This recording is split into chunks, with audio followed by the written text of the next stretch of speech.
Okay, there we go. NSSF bringing this to you. The trade association, they own, manage, and run the SHOT Show every year in Vegas. Hopefully you've been to a few of those, or will attend next year. And they bring to you many educational and support programs, webinars online, portal access to training materials, ton of member resources.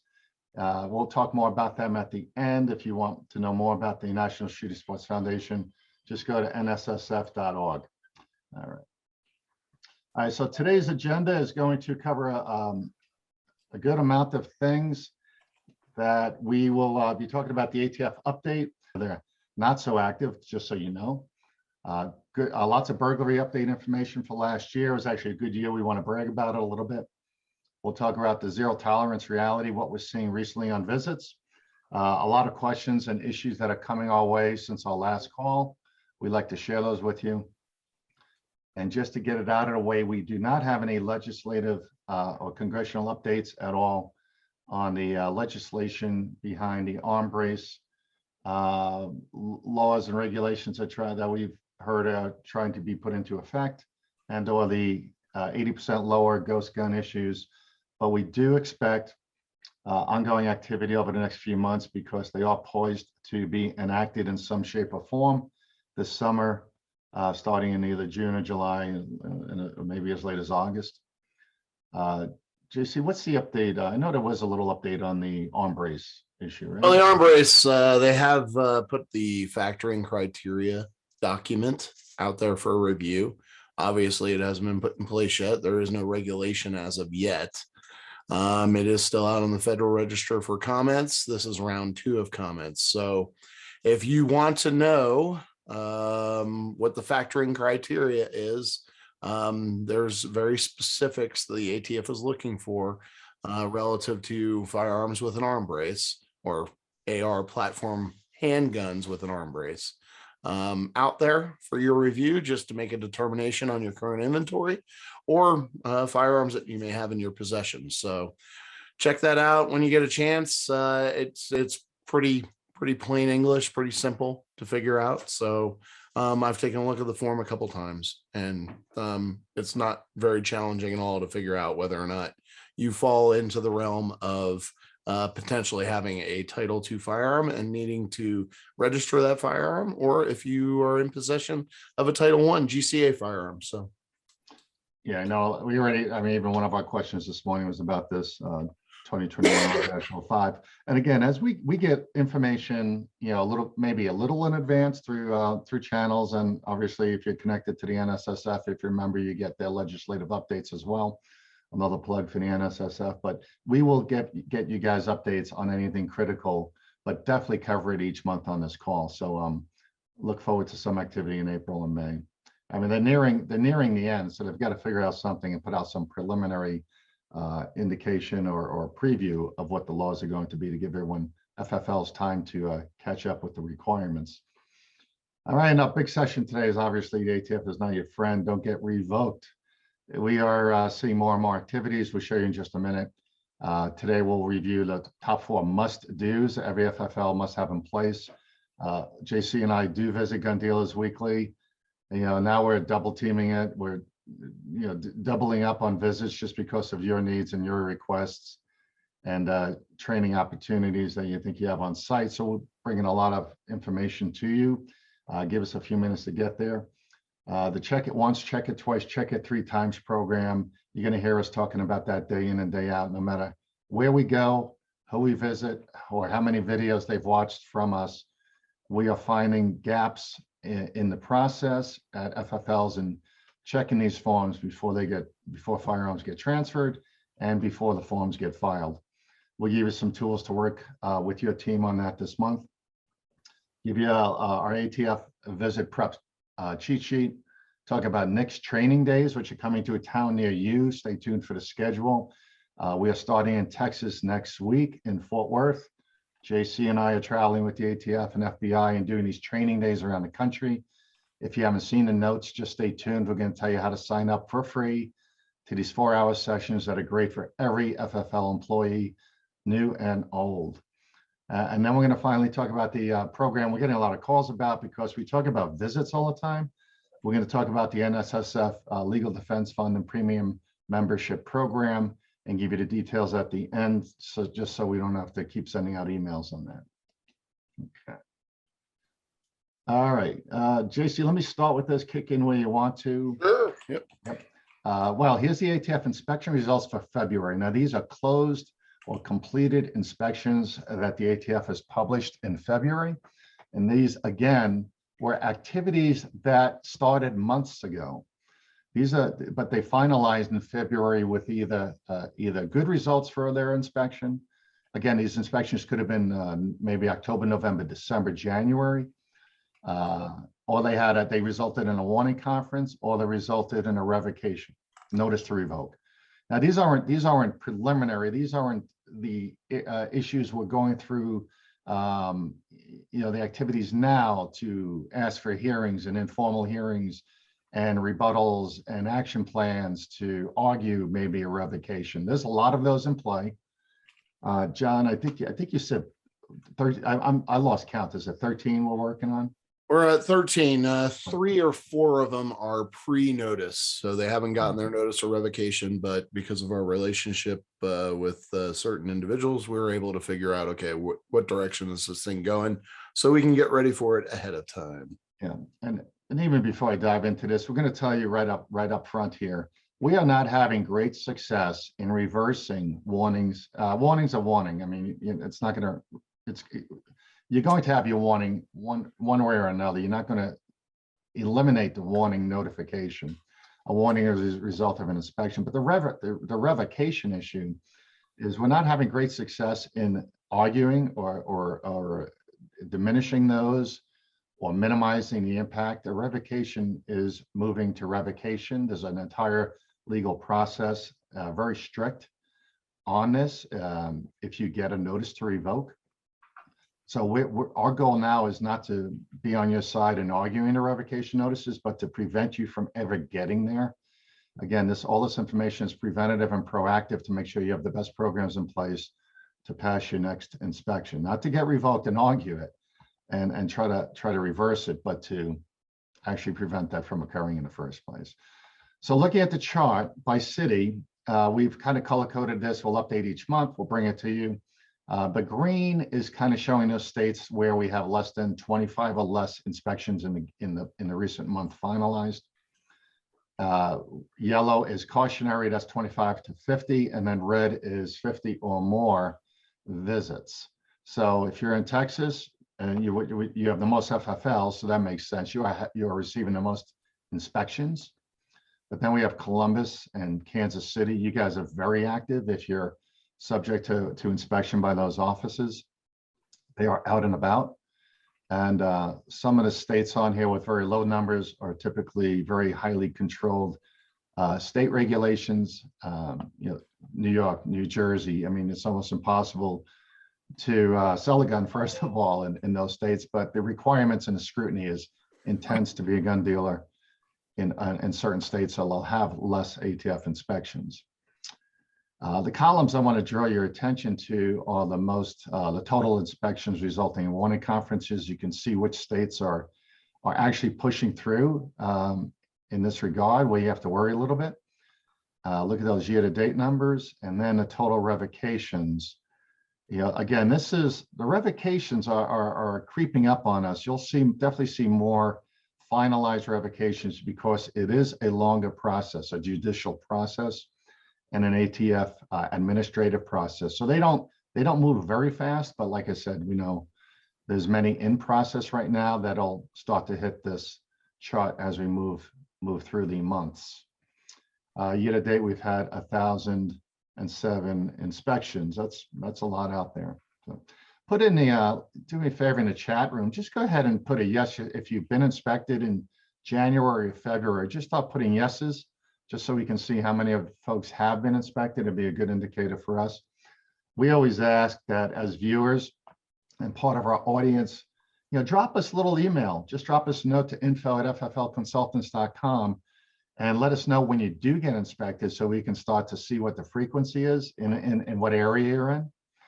And then, of course, you can always reach out to us during that, even if you're not an FFL client, reach out to us. We'll help you through that inspection, hold your hand through it, help you through it, make sure you do whatever preparation you can. Once you know you're in that inspection process, there's still ways to get things in place after that first day when the ATF shows up. So got a few no's, so we don't have anybody inspected yet. Looking. Nope. Seems like everybody's a no, so you're in the right place. Here we go. Yes, January 10th in Texas. Tom, we'd love to hear from you. Tom, was yours, give us a yes, was it a good visit or not so good? And if you don't want to answer, that's fine too. Just give us a call afterwards and we'll help you out with that entire process. And if you did get a warning, we'd love to see what type of issues they are to share with our audience and get proactive information in place. All right, thanks for using that chat room, guys. JC, you want to talk about burglaries?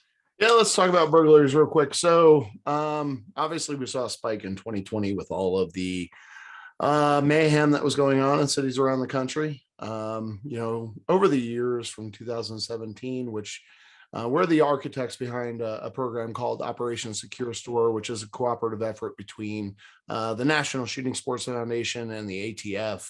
And 2017 was actually the first year that we started rolling out training and on-site visits for security and risk management.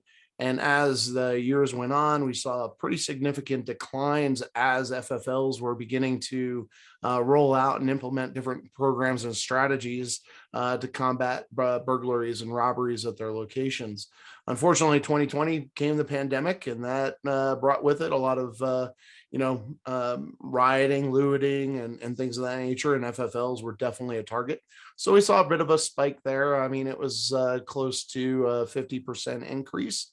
But fortunately, things have come down a little bit, and FFLs have gotten wise. They were obviously alerted to the fact that they were becoming a target of the criminal, and they wised up and they started protecting their inventories a little bit better. So we saw about a 49% decrease from 2020 to 2021, which is really good results. And if you look at 2018, 2017, we're even down from then as well. So that's really great.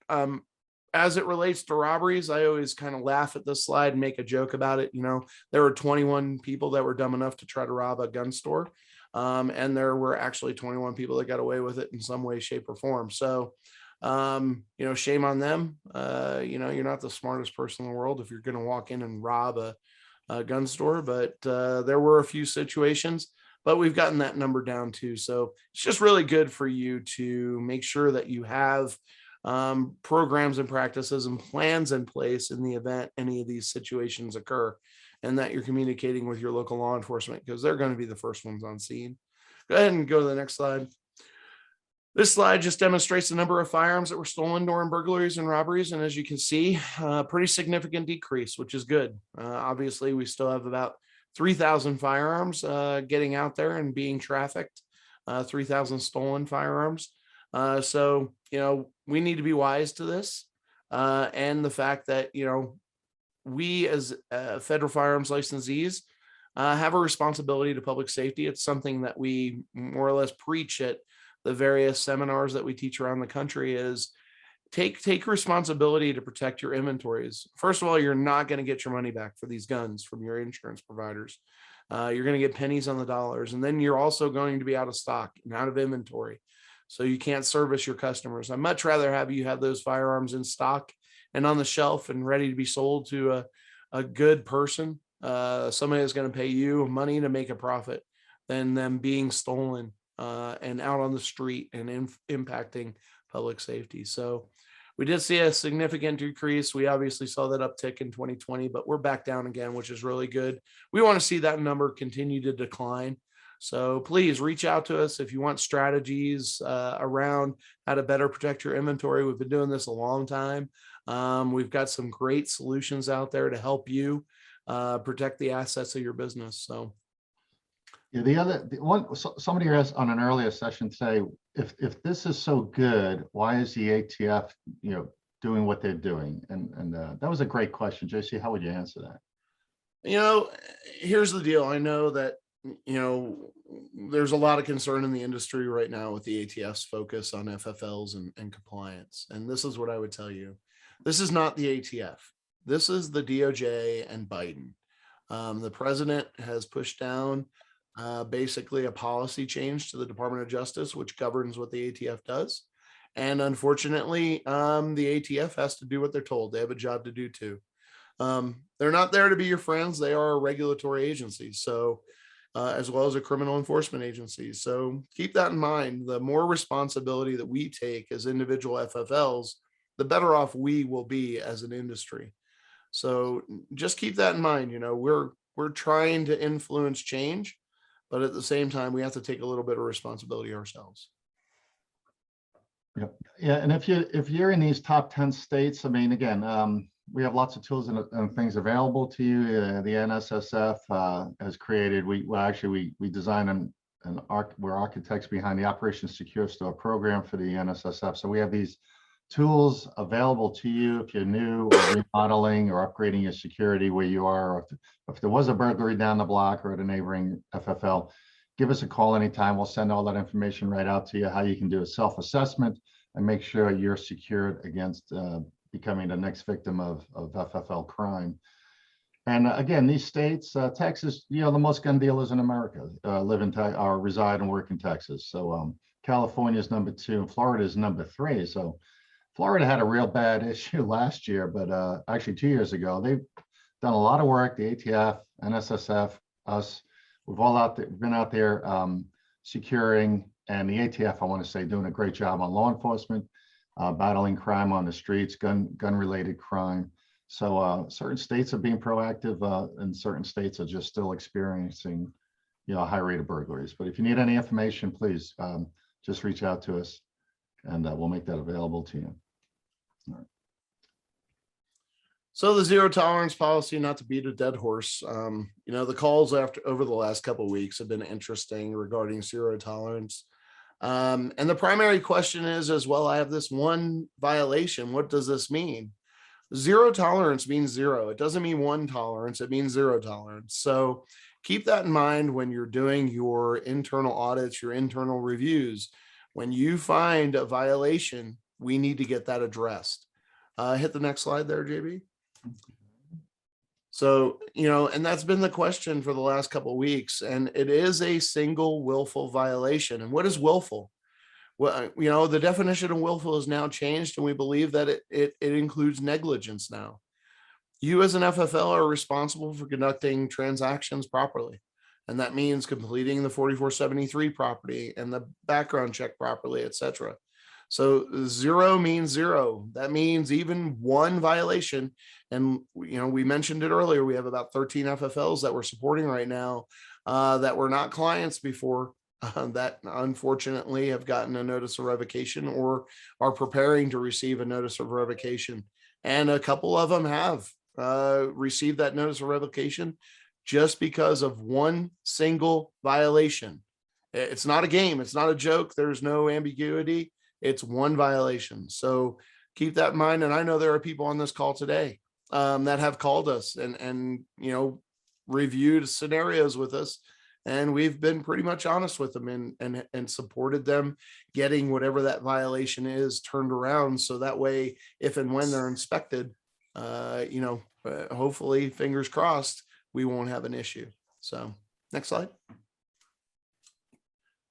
So we refer to them as the 5 deadly sins. And 2 of the deadly sins are kind of, if you're dumb enough to fall into those traps, then I'm sorry, we'll do what we can to help you. But unfortunately, and we'll get into them in a second, unfortunately, it is what it is.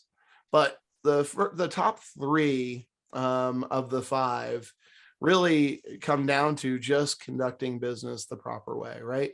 Transferring a firearm to a prohibited person. What does that mean? Well, did they self-identify as a prohibited person? Did you do or did you not do a NICS background check?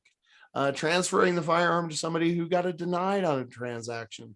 These are all scenarios that would fall into transferring a firearm to a prohibited person. And if you have a question about it, you've got our number, you've got our email address. Pick up the phone and call us. If you have a scenario, I don't care what it is. And I appreciate the fact that you have a great relationship with your IOI, but keep in mind one thing when it comes to self-disclosure and self-reporting on violations. It could instigate an inspection. It could instigate further questions. When you call the ATF and ask a question of them on a violation, you're introducing yourself as your FFL. When we call the ATF on your behalf, we're just saying we have a client. We don't identify who you are. So that's the big difference. And our relationship with the ATF as such is they know that we're trying to do the right thing. So they're going to provide us guidance, or we're going to tell them what direction we're going and get their support. So you want to really make sure that you're paying attention to all your transactions before that firearm gets transferred. That's key to these processes. Yeah, this month, guys, with these top 5 we're going to run through now. JC and I mean, we've been out visiting. I mean, that's what we do Tuesday through Friday is visit gun dealers and do everything we're showing you about, do the compliance reviews and training and help fix errors and get FFLs ready for the next inspection. But here's the deal. These are things we're seeing. We want to talk a little bit about the nitty gritty instead of just giving all the top line don't do's or do this. But this week, I mean, as many times as our clients are either on webinars or watching us or calling us, we're still finding information in 4473s that is going to result in revocation. And we're surprised when we visit someone we've been talking to because they haven't gone back to the degree they should have. And that's the only thing we can reiterate is you've got to do this. You've got to do everything we're talking about before we show up, because we show up as a mock audit. We call it a mock audit, a make-believe audit. Just like the ATF we would, and we only go through 90 days worth of recent 4473s. And we're finding at least one, maybe 2 or 3 issues where their licensee would get revoked. Yes, we try to fix them. We'll just say correct or fix them, and we'll leave it at that. But we don't want you guys getting caught with unguarded by surprise. So do what we're talking about and get your team working. It's going to be some overtime and extra hours, but you've got to make, and these are the things we found this month since our last call. People answering yes to the prohibiting questions. Even one yes, and selling that gun to someone who prohibited them, self-prohibited, even though they got to proceed on a background check, it's an illegal transfer. That one little tiny mistake on a yes versus a no, again, people are probably being honest, we should not have transferred that firearm. And if you sign up for these NICS training days we talked about, we'll give you the calendar towards the end of the session. The FBI will tell you that the NICS database process, the background check process is maybe on a great day, 85% accurate. They leave the other 15% up to you, the gun dealer, to use in screening your prospective gun transferees.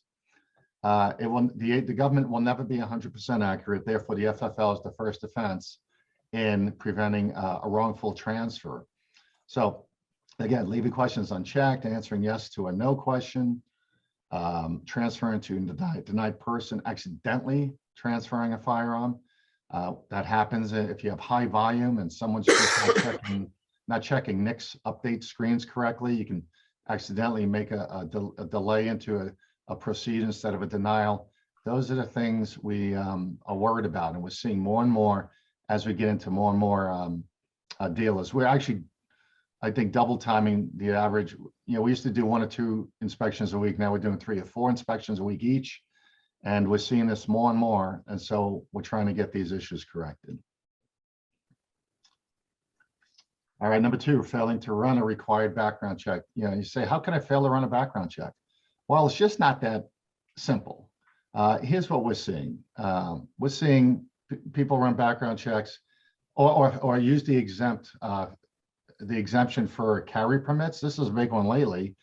That's fortunately getting seen and corrected by us during audits. But someone using an expired CCW, an expired CCW does not provide an exemption for a background check if it's expired. So, or if it's a CCW from another state that doesn't qualify in your state because CCW, a license to carry, is whatever your state might call them, handgun permits are only exempt in the state where the holder resides because of different reasons. But we have folks all the time calling us saying, can I accept a handgun permit from another state as an exemption to the background check? And no, the answer is no. It's only for your state. Using an expired photo ID.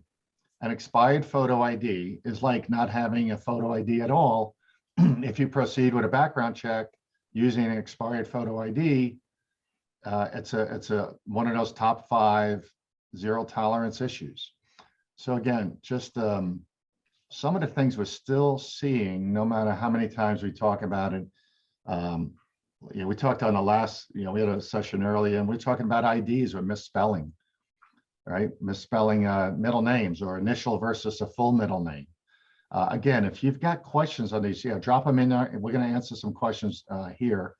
But go ahead and drop them in. Actually, after we get concluded with the zero tolerance piece here, we'll get to these questions you're typing in, but please keep typing them in.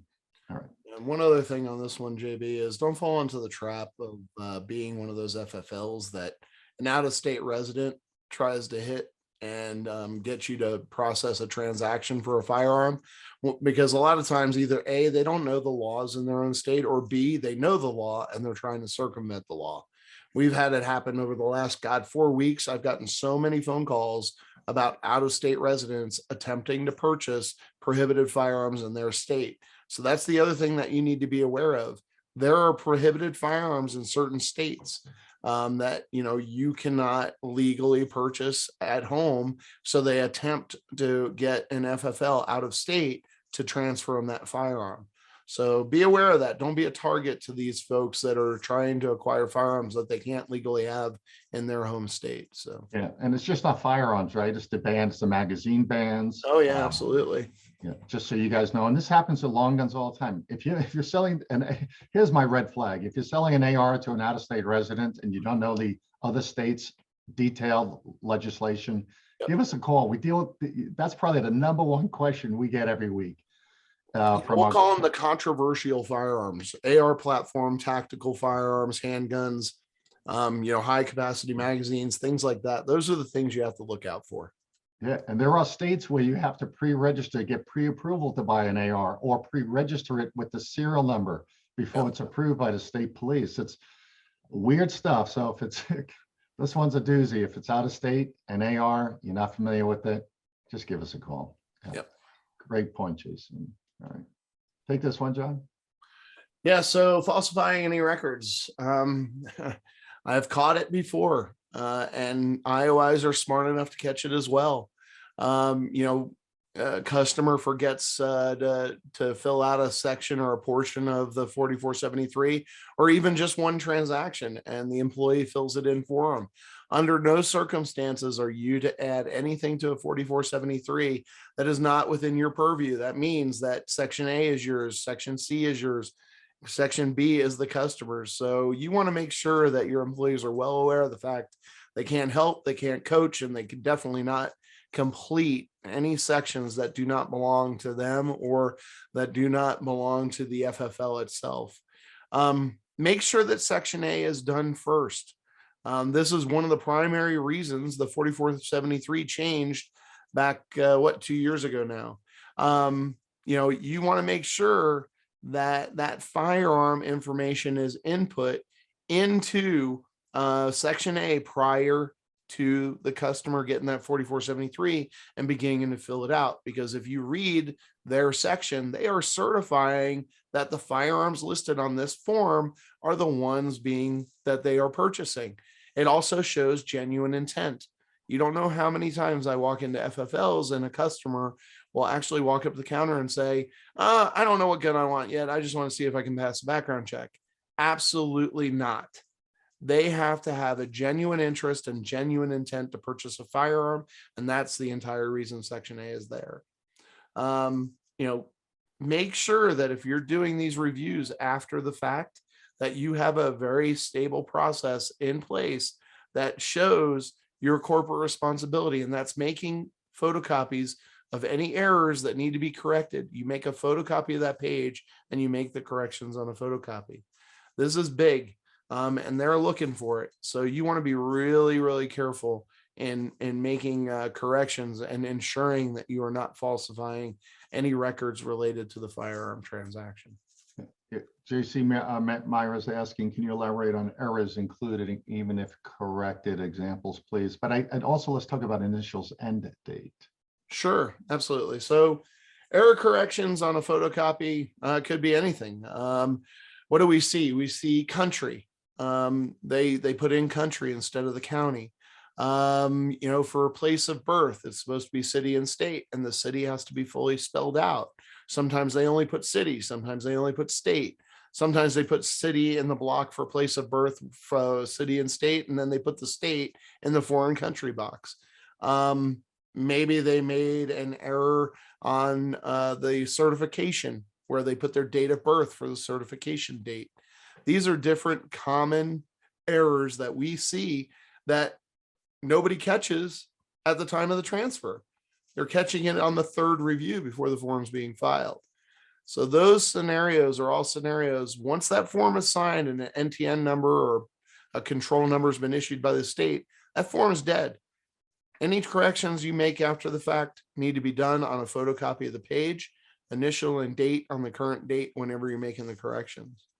So that's why we keep talking to double check before, have two sets of eyes on this before the transfer is handed to the customer, before the transfer is completed. You don't have to get into the photocopy issue for making corrections to any errors or blanks. Yep. If the firearm hasn't been transferred yet, you can still make corrections to the original 4473 on the same date of the transaction. So keep that in mind. So catch these things before they walk out the door. Yeah, and remember, even though you're correcting the original form, you and the customer need to be initialing and dating. Initial and date. We're finding them get down to the nitty gritty. JC, another question here on errors. I think it was on a prior slide. It says if a buyer has only an initial as opposed to a full middle name, how do we denote this on the 4473? So if a buyer truly has, and you're an FFL, you're responsible to ask, do you have an actual middle name? No, I just have an initial only. And which is common in a lot of parts of the country that somebody has even initial only for their first name. So what you do in that situation is it follows the instructions. It says if it's an initial only, to mark initial only IO inside quotes.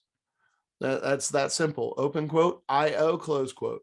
So that way the ATF knows that this individual, and you know that this individual has an initial only for their name, whether it's their first name and middle name, or middle name only. Those are those scenarios where you can do initial only. If they don't have a middle name, you simply put in quotes NMN, no middle name, NMN inside quotes. Have the customer do that. That way you have verified. You're showing the ATF during an inspection. They're going to review that, and you're showing them, that inspector, that investigator, that you were diligent and verified their identity. That's what the key here is. Now, there are going to be a number of states, Ohio, Indiana, Pennsylvania, and a number of others that only or that don't necessarily require you to put your full middle name on your driver's license or state issued ID. They have the capability, but for whatever reason, people just don't do it. Well, that's all well and good, but here's the fact of the matter. The ATF form 4473 is very literal. When it asks for your full legal name, it means your full legal name. What is your full legal name? If it's John Robert Doe, then you need to put John Robert Doe. That's how it needs to be. And if your identification does not match that information, you as the FFL are responsible for verifying that that is their middle name. What does that mean? That means that you have to obtain a secondary supplemental government issued document, not an envelope, an actual document that demonstrates their middle name. And the information needs to match their driver's license. So keep that in mind. We're getting a lot of pushback on it. I've even had an IOI tell an FFL that they're not worried about that. That's not the case. I don't care whether or not the IOI is personally worried about it or not. The fact of the matter is, regulation stipulates that you must have and verify their full legal name. Yeah. So Yeah, if you're a first time viewer, you know that when you call us and we don't, we can tell you what we think the answer is based on statutes. We read the books, we study the laws, we research everything. But when we don't know, we go right to our friends in Washington, we go to the ATF, we submit a question and we get the response in writing. And the response we get is always, federal law. They quote it to us. And we then take that and we shoot it back to you so you have it on record to defend your actions if you ever get into a snag with an inspection. But here's what JC was just talking about. That IOI that walks in and says, "Oh, I don't worry about those." Well, that's that IOI today. The next IOI that comes in, and or his or her supervisor that comes in and looks at your paperwork, or maybe your paperwork gets submitted as a result of a trace request, and you have a middle initial versus a full middle name, you're going to be cited because the law says A, even though somebody told you B. And we tell everyone, if you get an answer like that, an off the cuff, we call it a one-off answer from anyone at the ATF, an IOI, or anyone else, ask them to send it to you in writing so that you have an email record, and you can show, the conversation was approved by someone official. And it does happen. It may happen that an IOI will send you a response to a question like that. But typically they have to run everything through the general counsel, the ATF counsel, the lawyers on responding to a question like that. Somebody else has to look at it to make sure it's statutorily correct and not just an opinion. So just use caution with this one. And, we just don't want you guys to get cited, and have 50 or 60 of these in the next inspection run where you accepted a middle initial versus a full middle name. Now, the other half you'll find out about through the next training if you attend is that, again, the ATF, the FBI databases are only 85% accurate. If you're submitting somebody that says John A. Smith versus John Andrew Smith, the computers, the background check program will run much more efficiently to identify an error for John Andrew Smith. And you may certainly get a delay on someone because there's a lot of John A. Smiths. So there's all types of little criteria in and around this process that we could spend hours talking about.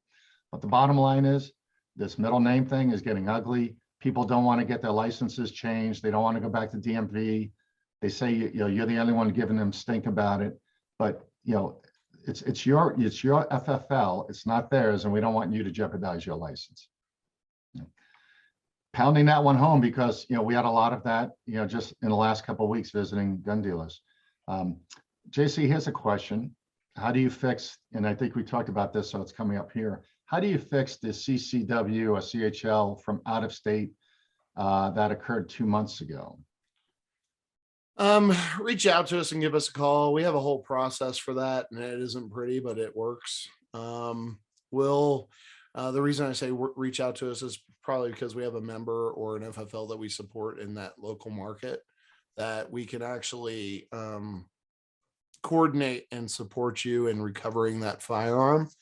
So, and depending on the scenario, we can figure out the best path and course of action for recovering that firearm and retransacting it.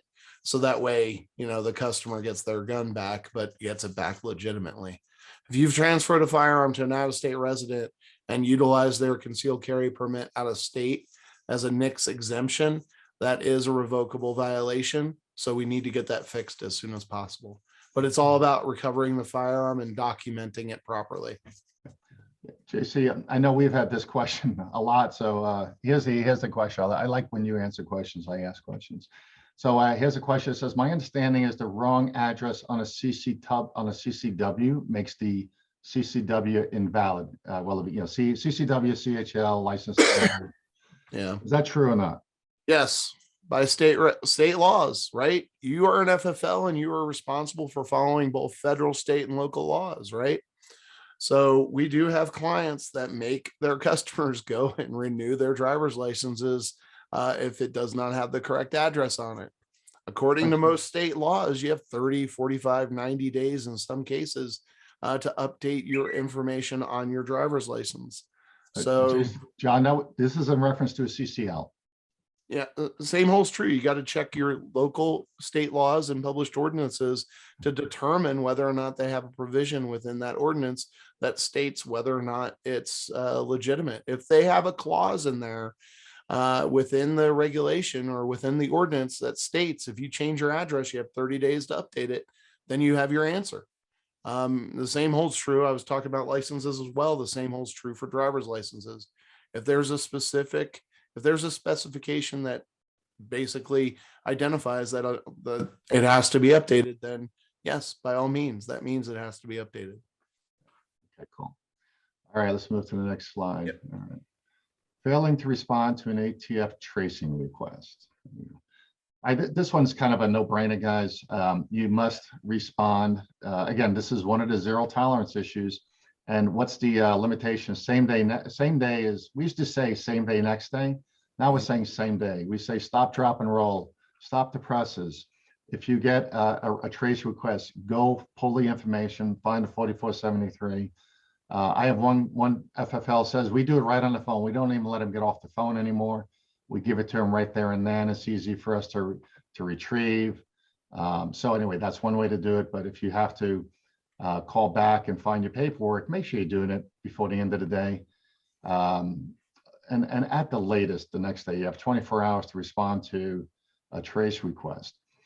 If we're getting a lot of Q&A on this, and if they're emailing you, folks say, well, I get it in email. I don't check my email every hour. Well, that means the phone number on record with the tracing center is not updated. You may have changed your cell number. Maybe they have the old cell number in their records to call you. They will call first and email second.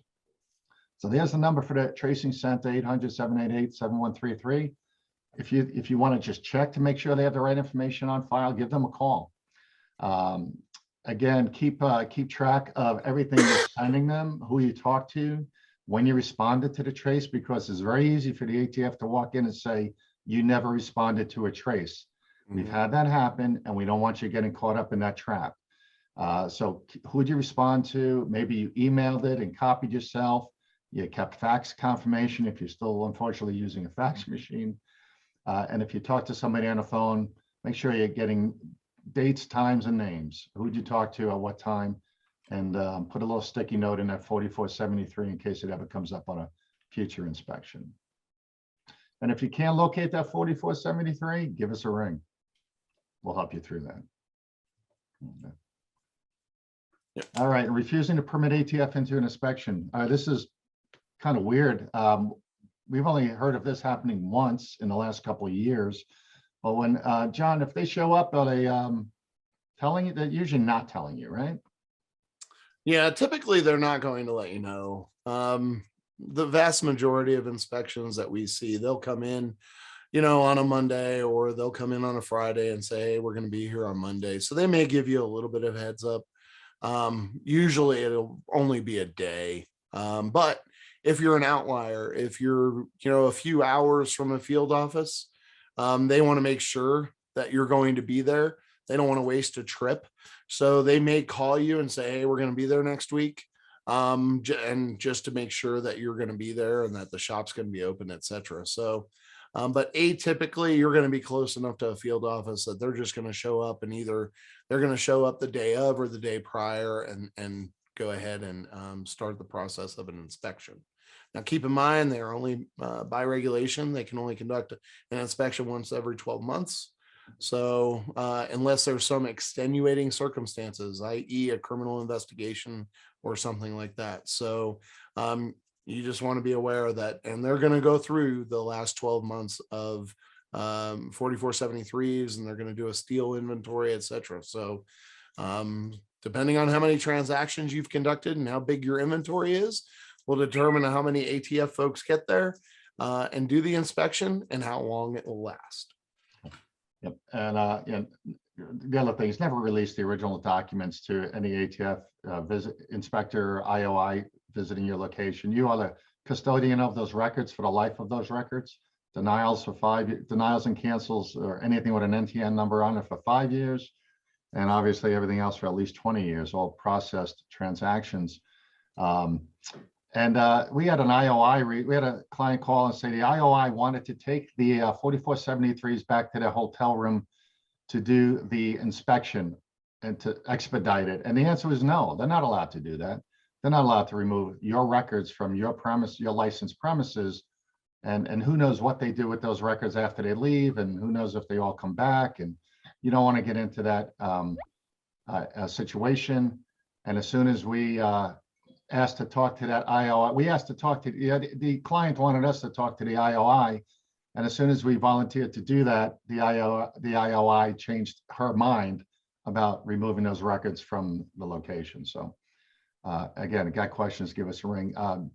JC, a good question from, a good note from Rob. He says on these traces, only respond with one issue of 4473 per email, meaning if they send you traces, Yep. yeah, if they send you traces to 2 or 3 different folks or guns on one email, Yep. they tend to misplace a lot of that paper. We've been there. We've seen a tracing center. You don't want to know what it looks like. It's messy and disorganized. So if you're responding to traces, send one 4473 if you're emailing per email. That way you have record of that 4473 information sent in on that email at that time. Great hint, Rob, a great tip. Thank you. And then JC, another ID question before we get too far away from it. What if they have what if they have 2 last names? I have noticed that on the Texas IDs, the second last name is placed as a middle name instead of the last name. Yep. So that's very typical for Central and South America folks, whether they're former nationals of any of the countries down there. That's fine. And atypically, you will find that they do not have a middle name in certain situations. So again, for the middle name, you would do NMN, no middle name, and have them document the 2 last names in the last name box.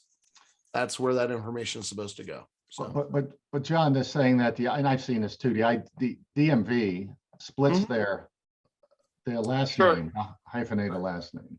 How do you deal with that? If you've asked, you're fine. Ask the question. Is this your middle name, or is this your last name? And that's fine. It's acceptable. I've run into it before, and it's completely acceptable. The ATF is aware of it, especially on those border states that that situation exists. It is what it is. I don't know why they don't allow enough character space for the identification of a longer last name, but that's just the way it is. Yeah, and you might see that in California too. So a good thing is we're not talking about it. States. Yeah, box 32 is your story box. Write the story in box 32. Write your notes. Yeah. Put a little sentence in there explaining what you did and why, and that'll expedite the inspection process when the ATF shows up. And show that you made a good faith effort to complete it correctly. It would be very rare for an IOI in any of the border states, with a big Hispanic, Latino, diverse market like that they wouldn't be aware that that is the case. Yep. Okay. JC, for the sake of time, I think we'll speed a little bit here. Yep. All right. Check your last reports. Everyone, if you've had an ATF inspection, go look at your last summary report, closing conference notes. If you had a report of violations, make sure, or issued a warning, make sure you don't have any repeat issues occurring going forward. Yep. They will result in a willful negligence and a revocation. Right? Yeah. Okay. And if you have questions about it, reach out to us. Yep. Other minor willful violations. I can have minor, but these are not in the top 5, but we're seeing these resulting in notice to revoke. Missing firearms not reported, not verifying IDs, not maintaining your 4473s, not reporting multiple handgun or rifle sales, or accepting an ID. We talked a lot about this. Again, guys, any questions, plug them into it. We will get to your questions, so plug them in there and we'll keep going. Should you worry? Yes. If you're moving towards renewal and haven't been inspected in 5 years or more, you should be worried and making sure folks, you have somebody on your team running through all of your 4473s for at least the last 12 months. And after you get past the most recent 12 months, go back another 12 months. Yep. Sounds crazy, but the ATF can go back to your last time you were inspected if they want to. It's just not 12 months. It's a minimum of a 12-month look back. Right. All right, make sure you got your don't lie programs in place for straw purchasing. If you've got if you're on the demand program, if you are, you know what that is. If you don't know, give us a call. Haven't been visited in the last 5 years. And excessive theft reports. If you're submitting multiple missing gun reports throughout the year, the ATF is going to scratch their head and try to figure out why. Why do you have so many missing guns? Are you handling them right, managing them right, documenting them correctly? That can easily spark an inspection. So if you're missing a gun, give us a call. We've got a 16-step process for finding your quote unquote your missing firearm, and we can help you locate that and prevent a loss report from being submitted. Here's your top 4s, must do. Take a picture. Again, we'll be sending this recording out later this week. Qualify every firearm transfer. Know why you're selling a gun to who and for what, and that is legitimate. Complete your background checks. Do everything we talked about. Transfer the right gun. Please don't call us and say you transferred the wrong gun. What do I do now? I gave the wrong gun to the wrong person. There's 100 reasons why that happens. Try not to let that happen. Double check that transfer twice before every gun is transferred. And not just check the paperwork, check it against the gun being transferred. And then that double and triple check before filing. Make sure your A&D process is locked down tight and aligns perfectly with your 4473 information. Quickly, this is just 10 steps to passing your inspection without any issues next time around. If you want to screenshot this, that's great. It just talks about everything we've gone through and everything we talk about every month. We can't reiterate that we still visit dealers who've sat through these webinars and still have problems. And yes, we do fix them and get them corrected, quote unquote. But there's only been a handful that we are worried about that we couldn't get corrected that can still result in revocations. We can't promise 100% when we visit you. We can promise you 100% of good advice on how to get things corrected and go forward. But it is up to you and your staff to do this correctly on an everyday basis. If you want this in a hard copy form, just drop me an email. Drop us an email at info@fflconsultants.com. We'll send you the list. Here's where we are. So we talk a lot about this next training day. Next ATF and us, the NSSF, JC and I, are going to be around with there's 15 meetings happening between now and July around the country. Here they are. You do have to register with these. To register, you just go down to our website, right down here at the bottom, FFLconsultants.com. You'll see on the bottom of our homepage, page 1 right there, you'll see a button that says register here. You'll see all the information, all the dates, how to register. And just JC, I put our initials next to the events we'll be appearing at and doing a presentation. So you can come say hi. If you are in the sessions or in the audience, please come and say hi either before or after the sessions. They are 4 hours long, morning and then afternoon. I'll let you send part of your folks in the morning and then part of your folks in the afternoon. These are the cities for this year, unfortunately. The FBI can't go everywhere, but this is where they haven't been in a while. So hopefully you can make one of those meetings, say hi, get educated. Keep in mind, this is for NICS serviced FFLs only. If you go through the point of contact state and do not use NICS, don't go to this event. That's why it's not in your area. Just keep that in mind. This is for NICS serviced FFLs only. Yeah, stick with us, guys. We'll be at questions in just a minute. Here's where JC and I are traveling for the next few months. We always let you know in case you want us to slip into your store while we're in town or do a visit. March and April are pretty much booked lock solid. But if you're looking for us to come out and possibly do a visit in May or June or July, give us a ring. We could try to finagle something and slip something in. But we do travel everywhere. And we still have not been to North Dakota. So give us a ring if you're interested. That'll definitely be a June or July visit. I hope so. Yeah. Yes. So here's the program we're just going to tell you about. It's not a sales pitch, but we're sending out too many individual emails. Hey, the NSSF, your trade association, owners and operator of SHOT Show every year, aside from all the online website, education and stuff they have available. They have the premium retail membership program. It's $750 for the entire year. But the biggest benefit here and most cost-effective piece of this is $25,000 worth of legal and consultation support if you get in a snafu with the ATF, any warning of revocation, adverse action. And it also includes the one-day visits that JC and I keep talking about. Primarily, they're to our NSSF members who are part of this program.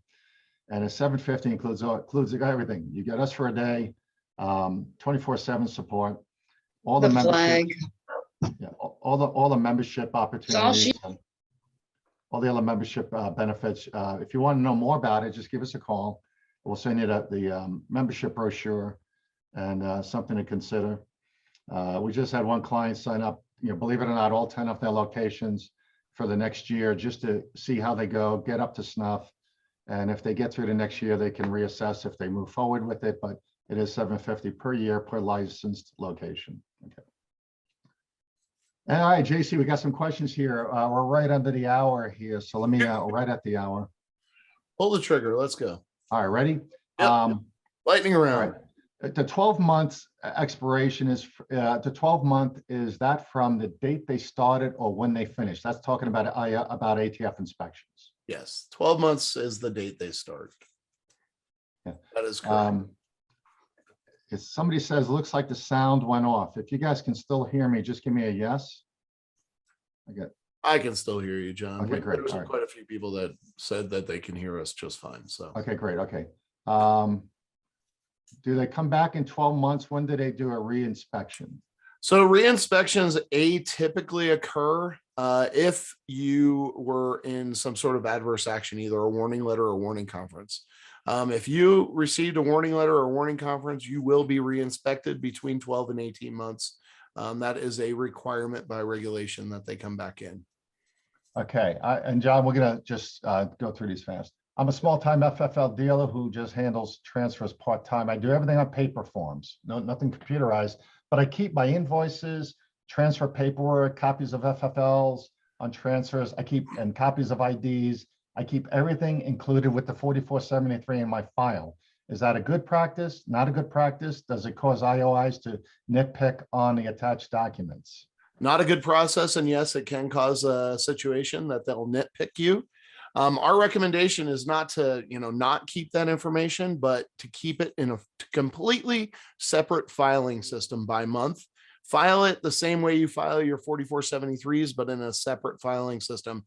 Have it there for your purposes, for your informational purposes only, and don't include it. But if 4473 comes into question, at least you have some backup documentation to support the decision you made or whatever corrections you made, etc. So keep it in a totally separate filing system. Yeah, just we have track of it the way you keep track of your 4473s. Yeah, we have a pawnbroker that does over 1,000 transfers, gun sales, redemptions, etc. per month. He has a parallel file. He has one file with just we call them the naked, the 4473 is naked. And then he has a whole nother file cabinet by month, which is all of the, because he had warning before, he's very concerned. He has his NTNs, his verification for NICS. He's got copies of IDs and CCWs and anything else. He just keeps them parallel in another file by month so that he can reference them if ever called into question in the future. Yep. So only keep the paperwork with the 4473 that's required to be with the 4473. Yeah. A repeat question, John, but it seems like it's being added. Back to the corrections. If I make corrections on a transfer form before the gun is transferred, am I using a copy or not using a copy? Now, before the firearms transferred, you can make it to the original form. That's fine. Yeah. Yeah. So the original form there. Here's one that got sent in. Okay, if I have a problem on the 3310.4 that I already submitted, do I have to resubmit it with and how do I do an update? I'm assuming it might be a serial number or. Sure.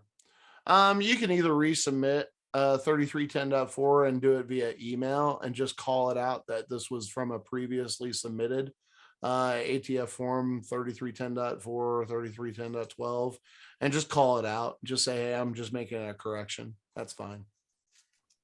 Do we still have to create multiple handgun forms if 2 firearms are purchased or redeemed within the same week? It's within 5 business days, and it's your business days. So say if you're only open on Saturdays, it's 5 subsequent Saturdays.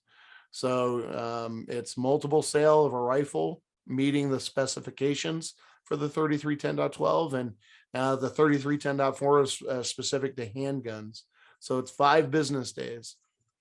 Yep. What if Whatever 5 business days means to you. Yeah. Just clarification on this one, JC. If the driver's license address is current and the CCW is not current, can I still use the CCW for the exemption? Yeah, sure. You can still use it for an exemption. Yeah, but not as, it wouldn't be used Not as a as primary. identification to validate the information on the 4473. Right, okay. Yep. Did multiple long gun forms go into effect after March 2021? I am diligent about multiple handgun forms, but was not aware of certain long gun forms. Okay, this Long may gun be, forms, the 3310.12 only applies to border states. That'll be Texas, New Mexico, Arizona, and California. yeah. That's your rifles. That's multiple rifle sales, and it's for firearms trafficking down along the border. Yeah, back to your 3310.4's clarification. They do not pertain to pawn redemptions. No, they do not. Right. Yeah, but they do. In a pawnbroker, you would be considering those layaways, new and used gun sales. Yep. But that's why I think it's box 7 on the 4473 asks if it's a pawn redemption, and be sure to list the line number of the firearm that it pertains to. That's a violation if you don't list the line. If you just check the box and say it's a pawn redemption, even if there's one firearm on there, yep, the ATF will cite you for not indicating line 1, even though it's intuitive. It's the stupidest thing I can tell you about. But every one of those is going to be a problem. Yep. Okay, if you're not listing that. Okay. Let's see. I got another one sent in. Are flamethrowers legal or ATF controlled? Quick answer. No, they're not. Yes, I mean, they're they're legal. They're legal, but they're not ATF controlled. they're legal. Gun show question. Oh yeah, guys, we get a lot of calls on weekends from gun shows. FFLs at gun shows. Again, if you got those out-of-state customers at these gun shows and you don't know the state respective long gun purchase regulations, give us a ring. So now, yeah, so that's a quick one. Just looking through these. Is a short barreled rifle included in the 3310.12 for border states? And this one we had to get some research and validation on, but the ATF told us yes. A short barrel rifle, even though it goes through the NFA process, because it's still categorized as a rifle, as far as the firearms division goes, firearms, it is included as a 3310.12 item. It is a reportable item. If somebody's buying 2 SBRs and you're transferring them within a 5 business day period, yes, you do have to report a multiple rifle sale. Yeah. Can a voter's believe it or not, ATF actually said we have never, ever, ever heard of that before. Yeah. I guess this is Alabama. Can the voter's registration photo ID card in Alabama be used for line 10? If it's government issued, it does not have an expiration date. The expiration date doesn't matter. It's as long as all of the documents you're utilizing for identification have the various attributes, then that's fine. It does not have to have an expiration date, as long as it's issued by a government agency. So keep in mind that there are some voter websites out there that give voter information and such, but are not government. It has to be a government document. Yeah. Here's one right in from yesterday. And guys, again, before these calls, it's easy to when you get the invite, just send your questions you want answered into info@fflconsultants.com before the call. I have a customer and 3 times has transferred more than 10 lower receivers. Do I need to continue or can I refuse? That's a pawnbroker. So, and again, a lot of pawnbrokers, I hate to say this, but you're part-time gun dealers. So you have these questions. We love the pawnbroker business. We realize no question is a stupid question. So yeah. So what do I do, JC? Well, you need to start asking some questions because number one, they're purchasing, multiple lower receivers. So what do you think they're doing? They're not stockpiling, they're manufacturing firearms. And if they're doing so for profit, they need a license and you're facilitating that process. So you're going to become into question. So the first thing I would tell you is in certain scenarios, and we have one guy that just likes to build ARs for himself. I don't know why, but you have to ask that question. What are you doing with these? And my advice to you would be stop facilitating. You're creating your own competition by facilitating the process. So I would tell you to knock it off, stop doing it.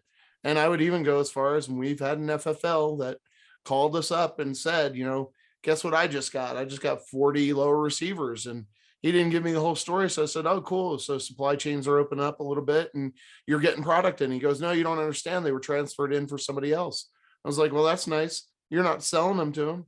I support your compliance efforts. And I'm telling you, do not transfer those lowers to that individual because you're facilitating him or her manufacturing.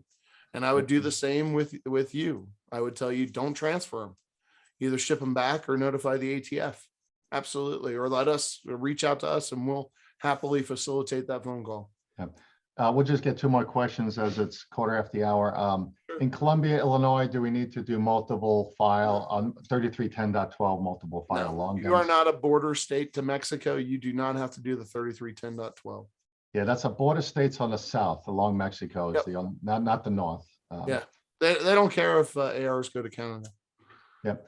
One or two more here.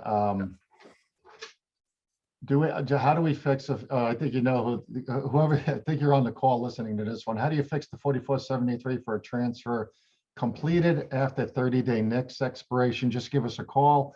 Those are the types of things, takes a little more time to talk through and the different options you have or strategies. So these are the things we love taking your calls on. So I'll get back to you on that. We'll call you directly on that one. And I think that's probably, I think we can read more. Yeah, I think we're good, JC. It's 12:15. So, hey, everyone. Great conversation, great questions. Hopefully it was good material for you. Yeah, our numbers and our direct emails right on the screen, as are our phone numbers. You could always email us at info@fflconsultants.com. It goes to both JC and I. We can answer your questions real time online. You can text us at these numbers you see on screen or call us. And we'll look forward to seeing you guys next month. Next event is on April 4th. It's just a couple of weeks out. Hopefully we have some updates on ATF activities and legislative updates by then. So anything else, JC? No, somebody asked a question about the E-Form 4 process. If you want to reach out to us, I'll talk to you about the requirements on the E-Form 4 and submitting that electronically.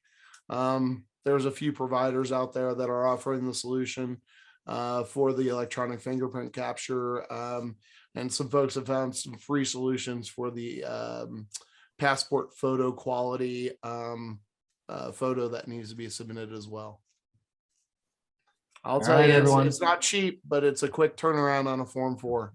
Yeah, we'll stay on a few more minutes for everyone else. If anybody else has definitely something you want to get answered, I guess I got a few more minutes, JC, right? Yeah, that's fine.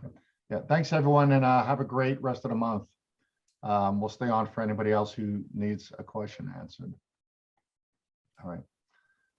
Yeah, thanks everyone. We'll see you guys next month. Okay. Cool. Thank you. Thank you for attending Proposed Rule 14.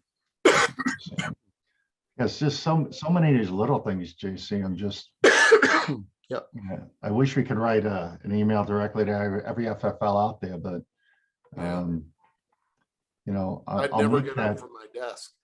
What's that? I'd never get up from my desk. Yeah. Hey, I'm gonna. Hey, thank you guys. Great job. Oh, thank you. Thanks for attending. All right, JC, I'll send that top 10 checklist out with the recording. Yeah. Yeah. I do have a question. Can you hear me? Yes, sir. Who's this? I'm Greg from Syracuse, New York. How are you? Great, Greg. I'm gonna be up there in at the Yeah, next event. June, and unfortunately, I think I'm going on an African hunting trip then, and I won't be able to see you. But I'd rather go with you. yeah, I understand. Hey, listen, I buy and sell about 200 guns a year. Yep.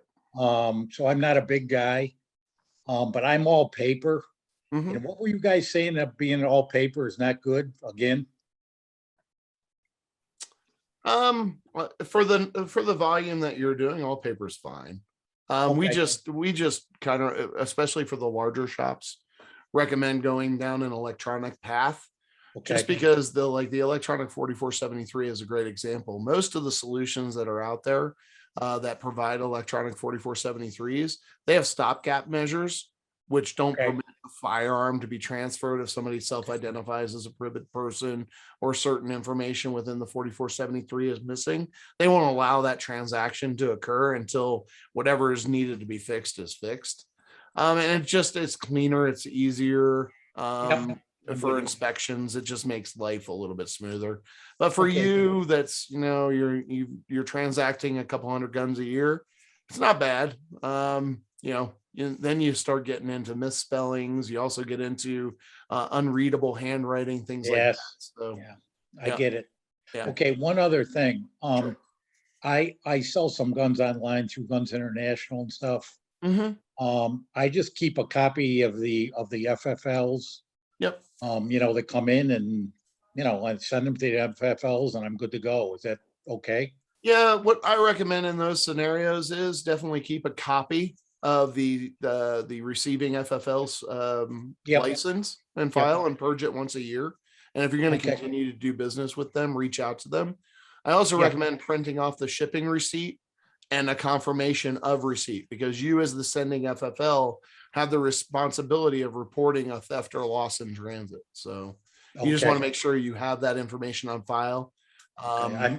I'm not doing that now, so I've got to start doing that. Yeah, start doing that. That's just a good recommendation to keep that paperwork on file, just in case something comes into question and there's a trace request, or oh yeah, I sent it to this FFL and wherever, and here's the shipping information and I confirmed receipt. Okay, one more thing. Sure. I've never been audited, 6 years. Mm. I just sent in for my FFL to be renewed. Yep. I got it back in 2 weeks with no problem, which surprised me. Yep. Does that surprise you? No, not at all. I would tell Okay. you 200 guns a year. How many denied do you get? Denied transactions? One In 6 or years? none? Yeah. And trace requests? None. I never got one.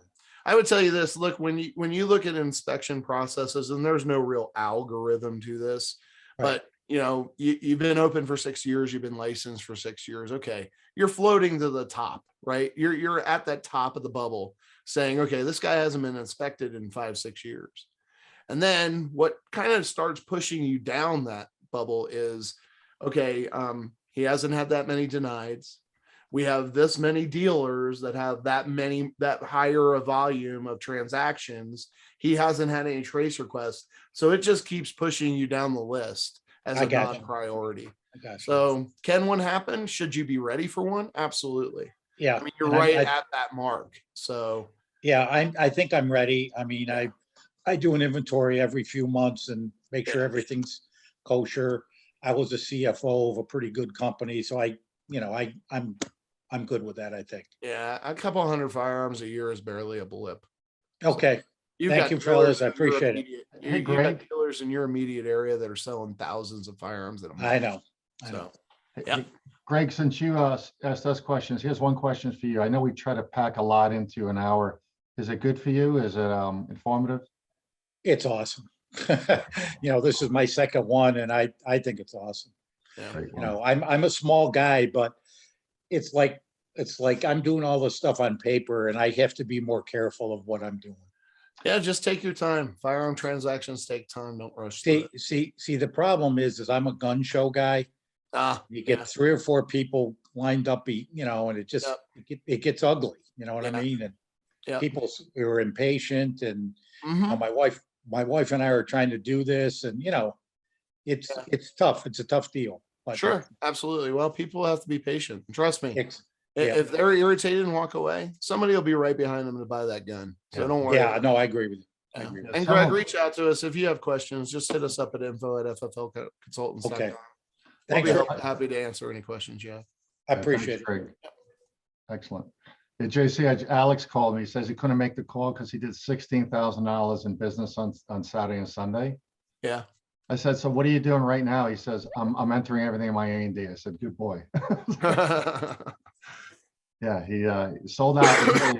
They were in Fort Worth and sold out. And he says, man, the paperwork. And he said the one big thing was I was on there a couple weeks ago. I said, one at a time.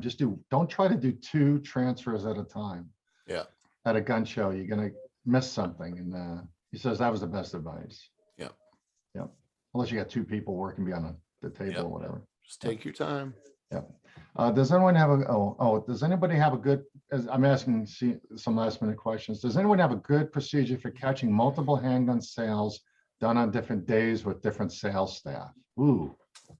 Well, if you're not utilizing an electronic system, it's just a matter of, well, hopefully you're using electronic A&D, but it's just a matter of, knowing every day, going through the last 5 days of transactions within your A&D book and taking a look at that. For those of you with electronic A&D records, it's really easy to export that to Excel and then sort it by day and customer last name.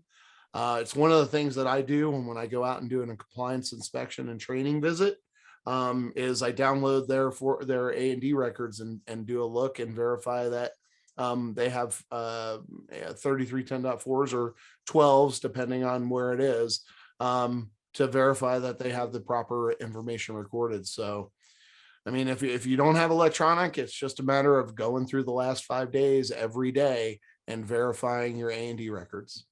Yeah, what some folks do back before, we've been doing this a long time, but before 2016, when they started allowing the electronic processing, most FFLs would just keep a pad. They kept a yellow pad next to the register, and they just put the last name of anybody so if I had 5 transfers today, I'd have 5 names. If I had 5 transfers the day before, there would be 5 names from the day before. And it sounds crazy if you're just doing paper. You just keep a running list of last names for the last 5 days in order, and you just rotate, just throw them away as they, it's a little pain in the butt, but it is the only reference and easiest reference you can have versus looking through, 4473s from the last 5 days. Just have a running list of last names, and it kind of tips you off to maybe look at something. But on the electronic side, there's so many affordable small dealer packages available. Just give us an email. We'll send you our list of preferred vendors. We tell you what to ask. We don't know all the pricing, but the guys we like to use or look at, the systems we know work well, we'll tell you we'll point you in those directions, and who to contact if you're interested in shifting a little bit to the electronic A&D or the electronic 4473 program. They keep track of it for you, and they immediately flag anybody who needs that. And they even auto print that form for you. They create it and auto print it for you just to either email out or fax out. It's a lot of the vendors have perfected that program for FFLs. My ATF guy said keep a separate notebook with names and guns and have a short record to make it easier. Yep, yeah, that's kind of what I just said. Yeah. All right, we got 1 or 2 more questions. There's still 40 people on the call. If any of you got a question, drop us a quick line or hit that space bar. Free advice. Yep. All right. Free advice, and then I'm off to Washington, D.C., Baltimore, and Delaware. Yeah. Is it legal for a customer to purchase a firearm and take across state lines? Ooh, good question. Well, that really once they purchase that firearm, as long as they're a resident of your state, or if they are a out-of-state resident, it all depends on that state's laws.